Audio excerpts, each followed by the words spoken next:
Problema rin po ngayon ang rabies sa bansa. Sa datos ng Department of Health, 89 ang mga kaso ng rabies ang naitala mula Enero hanggang Marso ngayong taon. Dagsa nga mga nagpapabakuna kontra rabies sa San Lazaro Hospital ngayong nagkukulang na ang supply ng bakuna. At may unang balita si Maki Pulido. Siksikan sa outpatient department ng San Lazaro Hospital. Tinitiis ng mga pasyente ang tindi ng init habang pumipila para maturukan ng anti-rabies vaccine. Ang iba nakaupo na sa bangketa sa labas. Ganito man ang sitwasyon, walang reklamo si Gina na sinamahang magpaturok ang anak na nakagat ng aso. Dito raw siya pinapunta dahil walang anti-rabies vaccine sa health center o public hospital sa kanilang lugar. Nagpunta po kami sa ospital namin. Nirekomenda talaga ang San Lazaro sa amin. Nagkakaubusan po ng gamot sa amin. Wala po daw ngayon ang vaccine sa amin ng anti-rabies. Ganito rin ang sitwasyon sa lugar ni Shaira. Malaking gastos daw kung sa pribadong klinik, kaya para libre, nagpunta sila ng San Lazaro. Hirap ng buhay ngayon.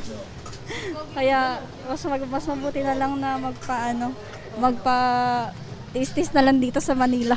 Ang San Lazaro Hospital, inaayos na raw ang isang lugar sa loob ng ospital kung saan ililipat ang mga pasyenteng nakagat ng aso at pusa para raw di nakababad sa init ang mga ito habang naghihintay.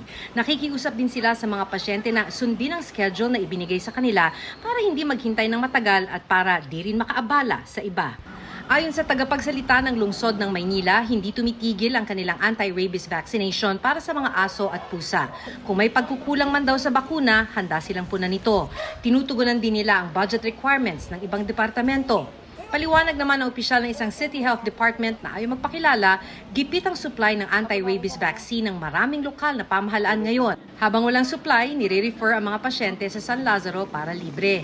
Hindi na raw kasi sila sinusuplayan ng Department of Health tulad ng dati dahil full implementation na ang Mandanas ruling, kung saan dapat sagutin na ng mga lokal na pamahalaan ang maraming serbisyo tulad ng anti-rabies vaccine. Pero dahil daw nagkakagipitan pa sa procurement o pagbili ng mga anti-rabies vaccine na kailangang idaan ng lokal na pamahalaan sa public bidding, naantala ang pagdating ng supply. Ito ang unang balita, Maki Pulido para sa GMA Integrated News. Kapuso, para laging una ka sa mga balita, bisitahin at mag-subscribe sa GMA Integrated News sa YouTube. Sa mga kapuso abroad, samahan nyo kami sa GMA Pinoy TV at sa www.gmanews.tv.